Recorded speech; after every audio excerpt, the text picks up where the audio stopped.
ఇంకో చిన్న స్టోరీతో మీ ముందుకొచ్చాను. ఈ స్టోరీ కూడా వినేయండి. ఒక పెద్ద బిజినెస్ మ్యాన్. ఆ బిజినెస్ మ్యాన్ ఇంటి ముందర ఎన్నో కార్లున్నాయి. ఆ బిజినెస్ మ్యాన్‌ను ఓదారుస్తున్నారు. ఎందుకంటే, ఆ బిజినెస్ మ్యాన్ యొక్క మనవడు కొంత వారం నుంచి కనిపిస్తలేడాయన. ఎక్కడ చాలామంది పోలీసులు ఉన్నారు.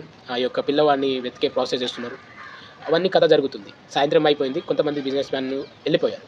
ఎళ్ళిపోయి కొంతమంది బిజినెస్ మ్యాన్ మాత్రం ఆడున్నారు. కొంతమంది సిగరెట్ తాగుతున్నారు. సంథింగ్ ఏదో చేస్తున్నారు. టైం ఏమో 10 అయితుంది. వర్షం కురుస్తుంది. అప్పుడు ఆ బిజినెస్ మ్యాన్ యొక్క మనవడు వచ్చాడు. గేట్ ముందర నిల్చొనున్నాడు. ఆ గేట్ ముందర నిల్చున్న ఆహ్, సెక్యూరిటీ గార్డ్ చూసాడు. చూసినప్పుడు ఆ పెద్ద యొక్క బిజినెస్ మ్యాన్‌ని ఎళ్లి చెప్పాడాయన. చెప్పినప్పుడు ఆ గేట్లు తెరుచుకున్నాయి. ఆ అబ్బాయేమో లోపలికొచ్చాడు. గుమ్మం ముందు నిల్చొనున్నాడు. ఉన్నప్పుడు వాళ్ళ ఫ్యామిలీ మెంబర్స్ అందరూ అడుగుతున్నారు. అమ్మ, నాన్న అందరూ అడుగుతున్నారు. ఎక్కడికెళ్ళావు? ఎందుకెళ్ళావు? అనే ప్రశ్నలేస్తున్నారు. అప్పుడు ఆ అబ్బాయి ఒక మాట చెప్పాడు. ఏమనంటే, అక్క, మన ఇంట్లో ఉన్న డబ్బు, నగలు, ఇంకా ఎనీ స్పెషల్ వస్తువులు ఉంటే నా కళ్ళ ముందు తెచ్చిపెట్టు అనే ప్రశ్న వేశాడు. వేసినప్పుడు ఎందుకు అనే ప్రశ్నలు ఆ అబ్బాయికి వేశారందరూ.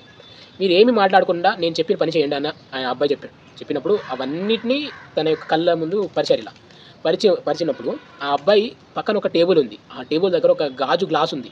ఆ గ్లాస్‌ని తీసుకున్నాడు. తీసుకొని తన యొక్క హెడ్ మీద ఇలా కొట్టాడు. కొట్టుకొని రక్తం తెచ్చుకున్నాడిగ. అప్పుడు అందరూ ఆపారు. ఎందుకు అని క్వెషన్‌లు ఆపారాయన.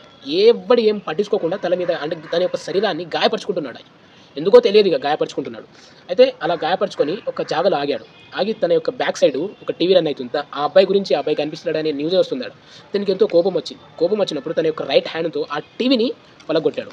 ఇక తల్లి ఆవేశం ఆగుతదా? తన యొక్క కొడుకు ఇలా గాయపరుచుకున్నప్పుడు ఆగుతది. ఆగనేసరికి తన యొక్క తల్లి ఎళ్లి ఆ అబ్బాయిని కొట్టింది.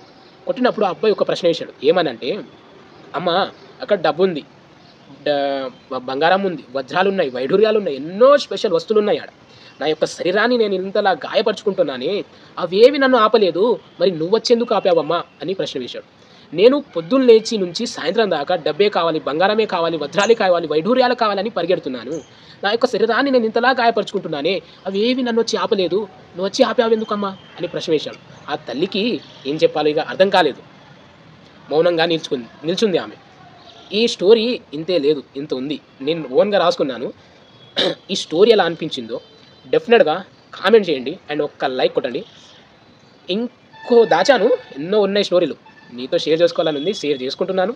మీరు మాత్రం కామెంటు ఏమాత్రం ఇస్తలేరు. కొద్దిగా బాధ అనిపిస్తుంది. ఏందిరా నా స్టోరీ ఇంత దరిద్రంగా ఉందా అని నాకే అనిపిస్తుంది. అంటే ఒక కామెంట్ బాగుంది భయ్యా అనే ఒక కామెంట్ వస్తే అంటే నాకు కొద్దిగా ఎనర్జెటిక్‌గా ఉంటది. అందుకోసమే కామెంట్ చేయండి అని అంటున్నాను. అండ్ ప్రతి ఒక్కరికి జై శ్రీరామ్.